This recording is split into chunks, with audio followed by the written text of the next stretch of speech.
right here, what I'm getting ready to play. Now, this is Joe Rogan speaking with a psychologist. And I hope that my shadow work people really listen to what this woman has to say. And star seeds, I want you to understand and understand something. Please listen to what she say. I have told you this over and over and over again. When people constantly have you reflecting on negative things that may have went on in your life, things that you have experienced, things that you have seen, when people constantly have you reflecting on that, talking about it and thinking about that, that programs your cells. It doesn't program yourselves to say, I am all that is natural and all that is natural is me. I am in perfect harmony with the entire solar system. I am full of energy. I am full of vitality. I am unique. I am great.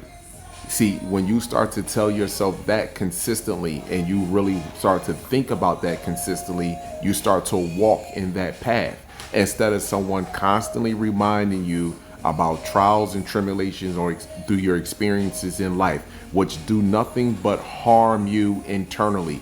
When you are constantly thinking and repeating this stuff in your head or repeating it out of your mouth, you are programming your cells and making them weak, making your lymphatic systems weak and your glymphatic system weak, which is your glymphatic is to your brain, your lymphatic is to the rest of your body. When you're making those systems weak, it allows entities to infiltrate you. It allows negative thoughts. It allows viruses and diseases to infiltrate you and make you more weaker. This is why I don't trust or believe in shadow work, nor do I believe or trust in tarot cards. I don't believe in doing, I believe in taking control of your own destiny. And how do you do that? With a clear and sharp mind. I never considered that thinking about your problems all the time and talking about your problems all the time literally make the problems grow. That's right. I mean, it's the number one symptom of depression is what they call rumination, this pathological obsessing over your pain. Yeah. That's why stuff like exercise, that's one of the reasons, aside from chemical reasons, one of the reasons that doing anything, you know that running errands is good for your mental health? Getting out of your house and accomplishing anything is good for you.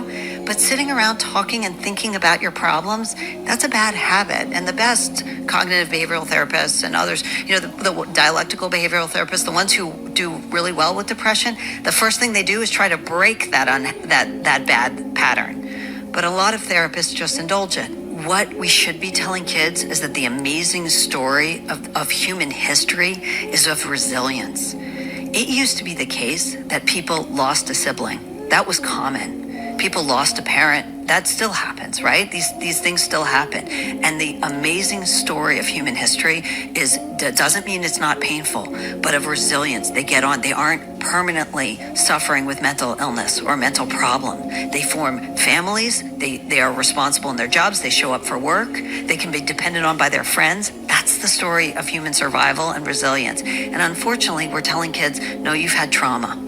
I never considered. Right. That is the story of resilience and perseverance. See, what you go through, you're supposed to be able to analyze that internally and say, okay, you know what? I'm not going to allow this to go on with my family. I'm not going to allow this to go on with my children. But what I'm not going to do is allow those experiences that I had growing up deter me from creating life and being a good leader and representation to my family so that way that they can persevere.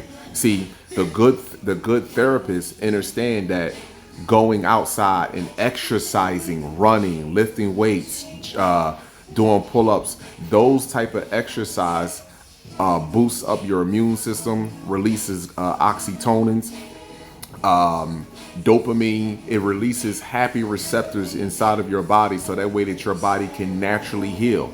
But when you are sitting back and you are letting people constantly remind you and have you in those thoughts of depression, of bad experiences, it weakens you completely. It lowers you. It's no different when you go to the doctor's office and instead of them giving you, instead of them telling you, hey, you need to be eating fruits and vegetables in order to bring down your high blood pressure, in order for you to, your sugar levels are very high. Instead of them telling you to eat fruits and vegetables, they're going to put you on a drug and tell you to eat those things in moderation.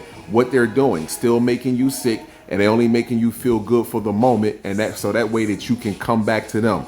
This is the same thing with a therapist. A therapist only make you feel good for that moment, and then so that way you can come back to them. But a real therapist will tell you, listen to me. You need to move your body. You need to exercise. You need to put your body through good, stressful things, doing yoga. You see what I'm saying to you?